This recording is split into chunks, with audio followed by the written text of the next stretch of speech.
Le 9 juin 2026, la communauté Dune Imperium Digital se prépare au grand fracas. Oui, mesdames et messieurs, il arrive, il approche, il est presque là. On parle évidemment du DLC Dune Imperium Digital Uprising. Oui, oui, oui, la version physique existe déjà depuis un petit moment, mais voilà, c'est annoncé, c'est officiel et c'est sur le site de Direwolf. Nous allons pouvoir jouer à Dune Imperium Uprising sur nos ordinateurs. Direwolf a évidemment communiqué là-dessus et je propose bien que nous jetions un œil ensemble sur tout cela. Voilà, notre page de news. L'insurrection arrive bientôt dans Dune Imperium Digital. Conduisez-les au paradis. Paul Muad'Dib Atreides. Tout est dit. On a donc cette illustration qui a été utilisée pour la version physique du jeu, qui est toujours là, qui est toujours superbe. On s'y croit, on y est. Moi, je trouve ça très très beau de toute façon, comme à chaque fois. Et regardons un petit peu ce qu'ils ont à nous dire là-dessus. Les vers des sables s'agitent. Vous aimez quand je prends cette voix, hein? Bon, allez, continuons. Des espions infiltrent la planète désertique en secret. L'épice coule à flot. Et tout sous cette apparente agitation annonce une escalade de la guerre. Une insurrection se profile à l'horizon et elle arrive bientôt dans Dune Imperium Soulèvement Uprising, disponible dès le 9 juin sur Dune Imperium Digital. Je crois qu'on a bien vendu le pack là, c'est plutôt pas mal. Bon, maintenant regardons un petit peu de quoi que ça cause tout ça, de qu'est-ce que ça va faire. Conservant le mélange de construction de decks et de placement d'ouvriers de Dune Imperium, vraiment la base de ce jeu, Uprising place la barre encore plus haut avec un plateau inédit, déchaînant de nouvelles forces de la nature et dotant chaque grande maison d'armes de conquêtes nouvelles. Incarner l'un des 9 nouveaux dirigeants, ça c'était une très bonne nouvelle ça, 9 nouveaux dirigeants. Élaborez votre stratégie autour de contrats et d'espions discrets. Nouvelle mécanique.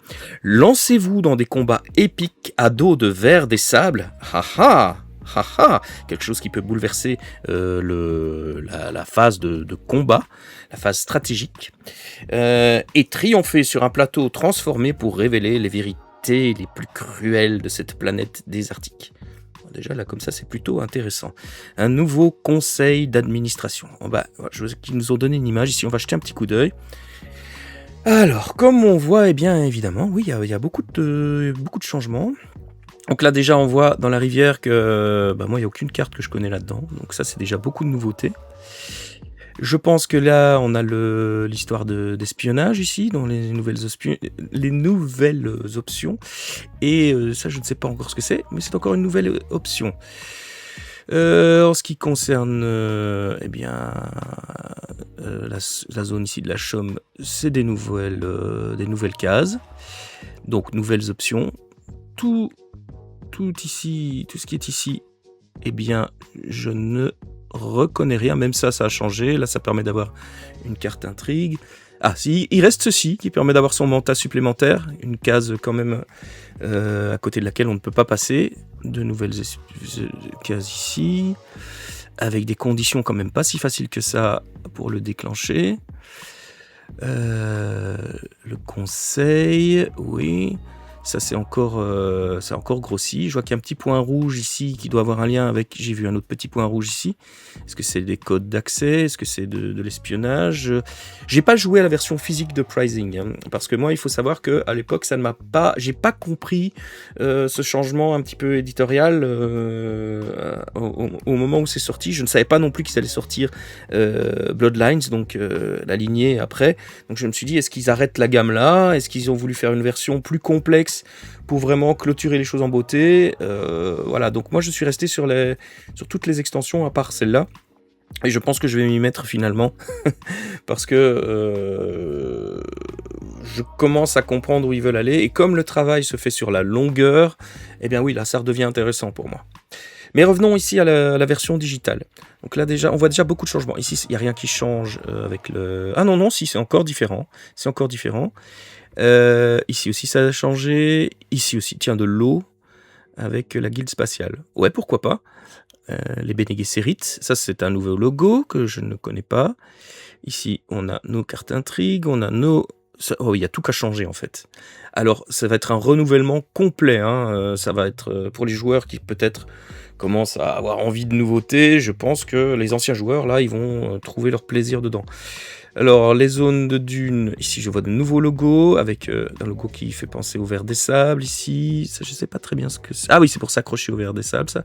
Je ne sais plus le terme exact, mais c'est avec ça que les Fremen s'accrochent entre un peu les écailles, c'est pas les écailles le terme, mais enfin, qu'ils arrivent à s'accrocher à monter les vers des sables. Ouais, il y a vraiment tout qui a bougé. Ça c'est resté normal. Mais je vois qu'ici, il y a des embranchements entre les cases.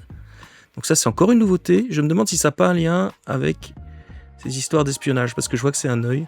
Je peux me tromper, je ne sais pas. Ici, je découvre complètement. Encore un nouveau logo que je ne connais pas.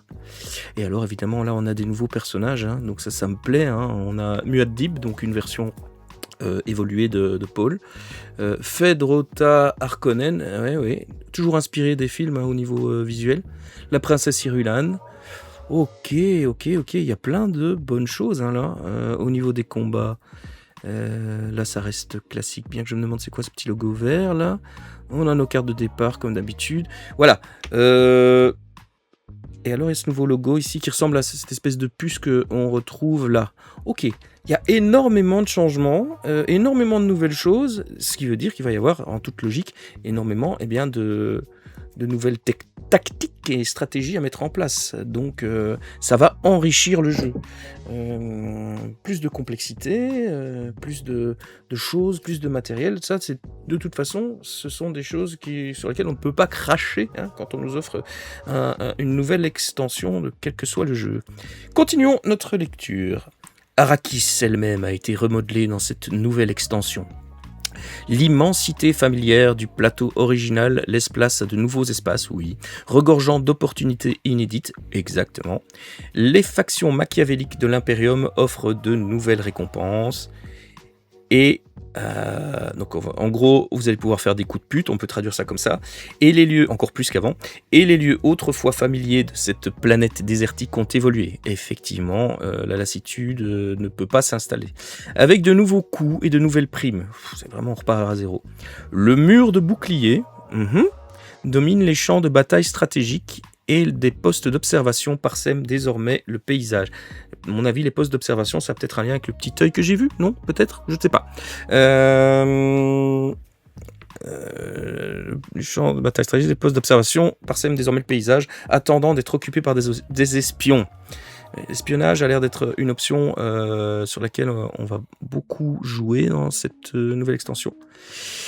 Chaque espace semble renaître, chaque voie vers le pouvoir est à la fois plus dangereuse et plus lucrative. Ça donne envie tout ça. Invoquer les vers des sables. Ouh, ça va être... si ça a le niveau de puissance d'un ver des sables, comme dans le roman, ça peut être une unité qui va compter très fort et qui va être un game changer, quelque chose qui peut stratégiquement créer beaucoup de choses inédites. Donc je vois 6 et je vois 2 vers des sables ici, c'est pas mal le petit logo. Donc ça veut dire qu'ils ont 3 points de force chacun, si je ne me trompe pas. Attendez, ici on aurait 3, plus 5 x 2, 10, 13. Ok, c'est bien ça. Donc le ver des sables, il a visiblement 3, à peu près comme un cargo, quoi. Donc oui, c'est la même chose en fait. Mais type de recrutement, autre... je suppose. Alors les illustrations, comme d'habitude, c'est... J'adore les illustrations de ce jeu. Il faudra une fois se focaliser un peu sur l'équipe qui a illustré. Mettre un petit peu ces gens-là en avant, ça pourrait être bien une fois en passant, je pense. Alors, parce que ça donne vraiment l'identité du jeu, quoi. Gloire au créateur et à son eau. Le grand Shai-Hulud n'est plus confiné aux cartes. Les vers des sables sont désormais des armes vivantes que vous pouvez invoquer au combat. Gagner des crochets, c'est ça que je voulais dire tout à l'heure, des crochets du créateur, en prouvant votre valeur, parce que je voulais dire les crochets grâce auxquels on monte les vers. Donc, gagner des crochets du créateur en prouvant votre valeur à Siegtaber et foncez au cœur du conflit en chevauchant un puissant ver. Déclenchez le mur de bouclier et les vers des sables deviendront inarrêtables à travers l'Imperium. Le désert lui-même se bat désormais pour ceux qui oseront le dompter. Excellent. Et en plus, on continue de se rapprocher du roman. Donc ça, c'est une très bonne chose. Contrat et espion. La compagnie Chaume, toujours à l'affût des profits que recèle l'Imperium, vous propose de nouvelles voies vers la fortune. Saisissez des contrats qui vous octroient de puissantes récompenses uniques si vous remplissez leurs conditions. Chaque contrat est un engagement ferme. Alors ça pourrait consister à visiter un lieu précis, récolter de l'épice ou répondre à d'autres exigences commerciales et la récompense sera à nous. D'accord ? Pendant ce temps, des espions se déplacent furtivement d'un poste d'observation à l'autre, tels des fantômes dans le sable. Placez-en un pour surveiller certaines cases du plateau, puis rappelez-le plus tard pour infiltrer une case occupée. Voilà, c'est bien, ça va débloquer des choses sur le plateau. Piochez une carte supplémentaire lors de votre tour d'agent, ou débloquer de puissantes capacités conditionnelles sur vos cartes Imperium, alors que le soulèvement fait rage, les intrigues s'entremêlent. Ok, donc on va ajouter d'autres options qui vont permettre de débloquer d'autres avantages pendant la partie, avec des conditions claires sur ce qu'on doit faire. Oui, ça va encore rajouter des couches de stratégie, des couches tactiques, donc au conflit en cours. C'est intéressant. Donc ici, je vois sur Arrakeen, placer un espion sur un poste d'observation disponible. Les espions peuvent être utilisés pour infiltrer les espaces et rassembler l'intelligence, donc les informations qu'on espionne, quoi. Et on pioche une carte. D'accord, ok. Accepter le contrat.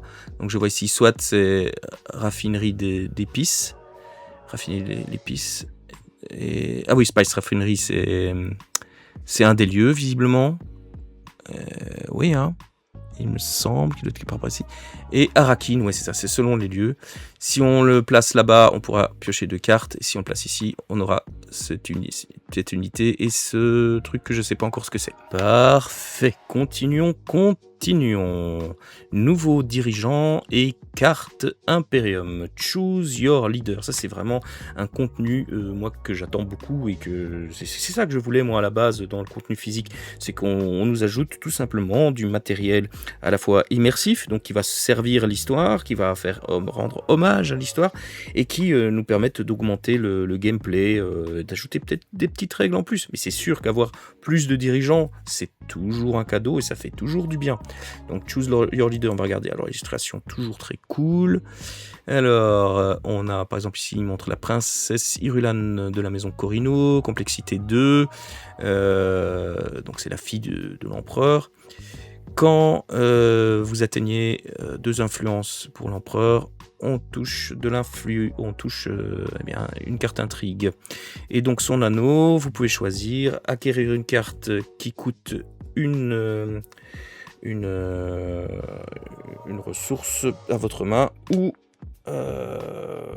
une persuasion à votre main ou détruisez une carte de votre main. Si il a un prix de une persuasion ou plus, on gagne 2 épices. D'accord. Oui, plusieurs trucs. Oui. Voilà, très bien. Je suppose que ça c'est. Donc on a notre Paul Muad'Dib ici. Quoi, ce serait. Je sais pas, ce serait qui ? Ce serait Alia, ça ? C'est possible, non ? Je ne sais pas. On va voir. Peut-être Gurney Alex, hein ? 9 chefs légendaires sont prêts à prendre la tête de votre grande maison, chacun doté de capacités uniques et d'un puissant effet d'anneau sigillaire. Menez les machinations de la maison impériale elle-même avec Shaddam Corino IV. Domptez le désert impitoyable avec Muad'Dib.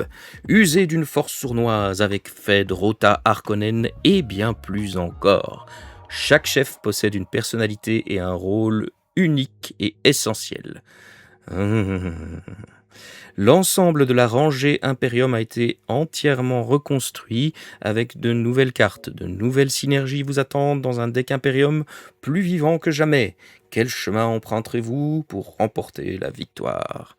Nouveaux défis et réalisations. Alors, ah ben ça c'est bien, hein. Ça, vous savez que j'aime bien moi tous ces petits défis de campagne et ils vont en ajouter. Bon là ici il y a peut-être pas besoin de. Bon allez on va quand même l'agrandir. Hop, oui c'est ça, c'est encore des parties personnalisées avec des règles uniques, des buts spéciaux et des conditions de départ différentes. Euh, on a la version héroïque et la version standard de chacune. Donc c'est ce que je crois que ce sont les campagnes quoi. Et 1, 2, 3, 4, 5. Il nous rajoute. Je sais pas si on peut aller plus loin. Je vois pas de bas. Ah si, ça fait défiler. Donc ils en ont rajouté quand même un petit paquet. Hein. Donc il y en a au moins 1, 2, 3, 4, 5, 6. Je vois que la barre peut encore défiler. Donc je suppose qu'on peut compter au moins sur 12 défis du genre. 10 nouveaux défis attendent ceux qui souhaitent explorer en profondeur les systèmes complexes d'Uprising. Donc 10. Je pensais à 12, mais bon, 10 c'est bien aussi. Puis quand il parle de 10, vu qu'il y a la version standard et la version complexe, eh bien ça veut dire en gros 20. 20 parties particulières. Chaque défi, disponible en mode normal et héroïque, c'est ce que je disais, est une épreuve inédite, conçue pour mettre en lumière de nouvelles mécaniques et pousser votre maîtrise à l'extrême. Pour ceux qui veulent véritablement prouver leur valeur en tant que Lisan Al-Gaïb, de nouveaux succès assortis d'objectifs ambitieux les attendent également. Oui, c'est ça, c'est intéressant, hein, parce que moi, c'est en ayant fait ces défis que j'ai débloqué dans ma tête certaines tactiques. Je me suis dit, tiens, j'avais pas pensé à ça et tout. Et en plus, ça a un petit côté tuto. Ça permet sans perdre de place dans le classement, d'essayer de nouvelles choses, de se focaliser sur certains aspects en fonction de la nature du défi qu'on nous propose. Compatibilité croisée étendue. Bon, on va d'abord lire un petit peu ce qu'ils nous disent en bas, parce que là ça a l'air très fouillis. Pour les joueurs qui souhaitent voir de puissants Dreadnoughts s'affronter à des vers, des sables enragés, intégrer les machinations Xiennes à leur plan, incarner des chefs éprouvés, ou tout cela à la fois, mais on parle de moi là. Le choix vous appartient dans Uprising avec une compatibilité croisée avec les extensions précédentes. Bref, c'est compatible avec toutes les autres extensions, tous les autres DLC que vous avez achetés. Il vous suffit d'activer ou de désactiver Rise of X, Immortality, ou les deux lors de la configuration de la partie pour les intégrer parfaitement à Uprising, ainsi que leurs variantes en mode épique, et jusqu'à 11 joueurs si vous le souhaitez. Jusqu'à 11 joueurs si on le souhaite. Wow! Oui, il me semble que dans la version physique, c'était une des choses qui a été mise en avant, c'est que ça permettait de jouer à plus de joueurs.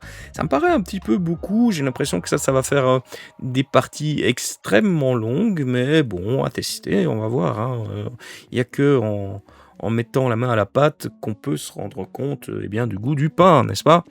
Une autre option vous permet d'importer les dirigeants du jeu de Dune de base, Imperium dans Uprising, vous offrant ainsi la possibilité de personnaliser le jeu selon vos préférences. À quoi ressemblerait la guerre pour Arrakis si elle opposait Léo Atreides à la princesse Irulan ?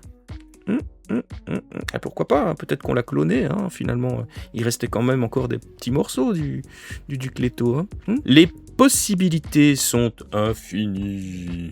Ce genre de proposition, ça ne me déplaît pas. Alors, maintenant, on va jeter un coup d'œil à ça. Hop. Oh là là.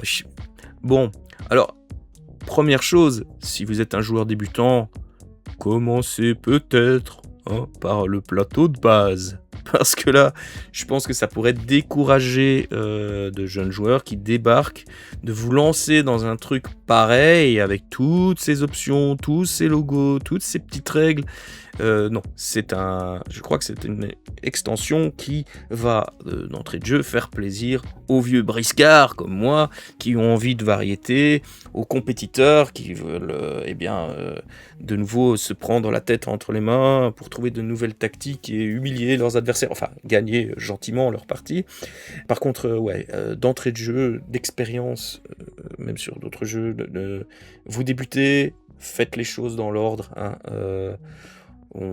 il vaut mieux commencer par les bases si vous voulez être à l'aise, sinon vous allez être dégoûté, vous allez dire putain le jeu il est trop méchant avec moi. Non, il est pas trop méchant, c'est initiatique, c'est une marche à la fois les gars, et Et bah oui, c'est un peu exigeant finalement, ça se mérite d'arriver jusque-là.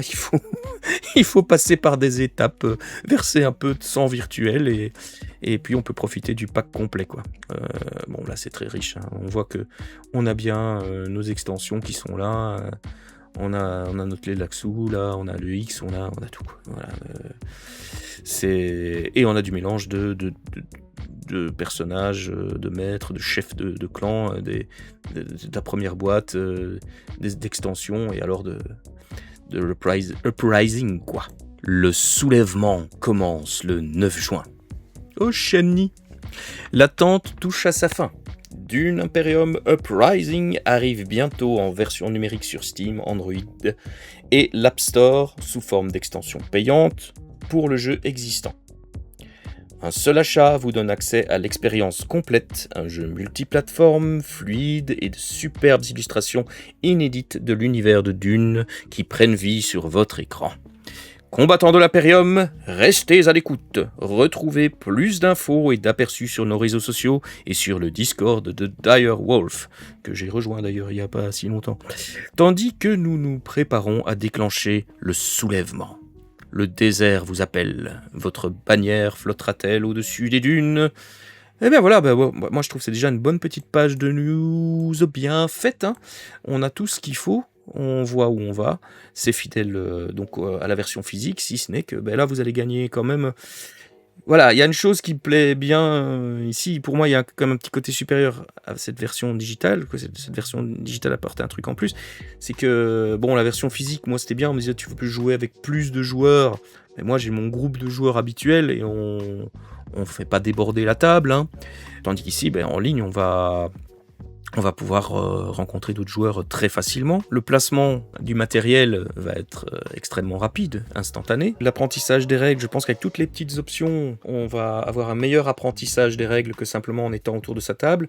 Si en plus on veut commencer avec Uprising pour démarrer, donc là c'est intéressant aussi. Après ça n'empêche pas de retourner vers la version physique et ensuite, hein, évidemment. Peut-être que passer par la version digitale d'abord peut être intéressant. De nouveaux défis, de nouvelles tactiques, du nouveau matériel. Moi c'est beaucoup ça que j'attends. A priori, parce qu'on ne sait jamais, il faut voir toujours la chose en application.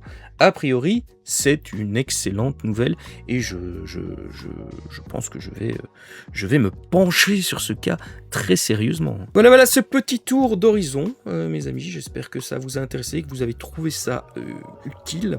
N'hésitez pas à me laisser un petit commentaire, mettre un petit pouce bleu, à vous abonner évidemment à la chaîne, parce que tout simplement parce que c'est bien et ça officialisera un petit peu cette relation qui se crée tout doucement entre nous. Le 9 juin approche à grands pas. Allez, patience, plus que quelques fois dormir. Bye bye!